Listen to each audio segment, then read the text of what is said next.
Since certain planets have gone direct, which are going to have a very strong impact in our life, it's very important to take the month of November very deliberately in our hands and not go impulsively like a wild stallion, but we need to strategize. We need to know that greed can never be fulfilled, but your needs can. So base your needs and your desires in a very nice balanced way. Don't get into the greed of things, don't be impulsive. Now November 2018, what does it hold good for you, Aries? Well, Venus is still retrograde until the 21st, so delay your important purchases, investments or financial commitments until or after.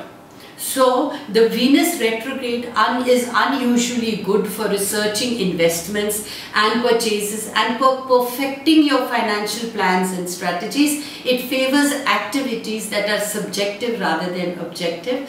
The same is true in love. The current lull in a relationship can be the pause that refreshes if you handle it right. Give your spouse, partner or lover the space he or she needs. Review your relationship and see where things can be improved. Perhaps your review shows that the relationship is not worth pursuing, or the review shows that you do want the relationship to sustain, but you need to bring in certain excitement and adventure, or probably recalibrate. In that case, you need to know what you need to do when Venus starts moving forward after the 21st. Many marriages and love affairs will be tested now during the retrograde time. The dark side is being seen because it comes in the forefront. They will either transform or renew themselves on another level altogether, which makes the relationship very, very exciting. Like last month, prosperity is about helping others prosper. Putting another's financial interest ahead of your own is not an easy thing, but trust me, it will work magic in your life. This is also good time to pay off certain debts. Don't be shallow thinking, now that the money has come, let me enjoy myself. Your enjoyment will be enhanced if you've paid off your previous debts and you have cut your costs and eliminated financial waste. With much power in the 8th house this month, it is also a good period for getting rid of excess possessions, decluttering yourself both mentally and physically, and even your negative traits. We all know where we falter, we all know what is the dark side of us, but if we can either eliminate it or even lessen it, you will see that in the future this will reap rich benefits. Bad financial or love habits are also more amenable to correction during this period. With Venus in Scorpio in the 8th house, many of you will prosper by seeing value where others see only junk.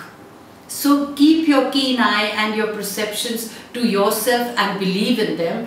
Thus, a troubled company or seemingly worthless plot of land or artifact can actually benefit you. So listen to your intuition and that inner voice. Most of the planets are still in the Western social sector. So this trend is written in the past months are still in effect. So the trends that have been happening in the past months are still in effect.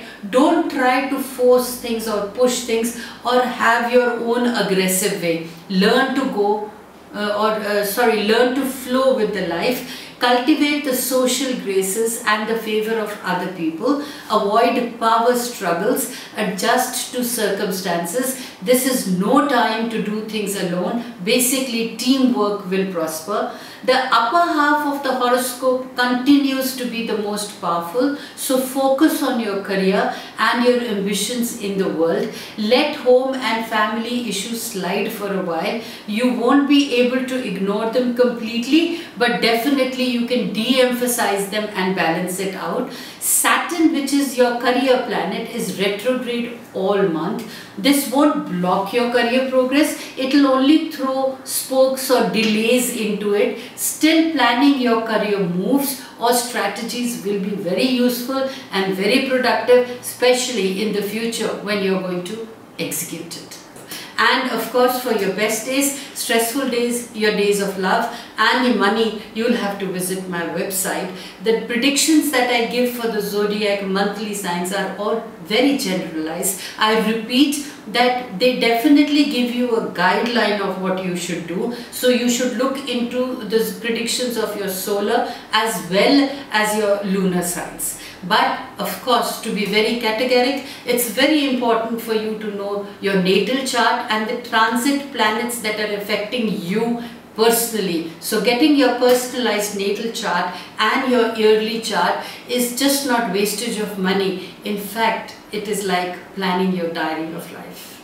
More often than not, I have actually seen that people do tend to analyze and realize and take a lot of caution while getting their natal and their personalized chart made or their yearly charts made, thinking that probably we are wasting time. Give it a small little thought. When we go out in the market, we tend to buy diaries that need to be fulfilled or of the next year, that these are the diaries that I require, where I jot down my thoughts. Think about it, that when you get the diary of your life on how you can guide yourself and what you can do monthly wise, that will make your productive levels very, very high, very useful. So spending on your diaries, very fruitful, but spending on your yearly chart, very useful.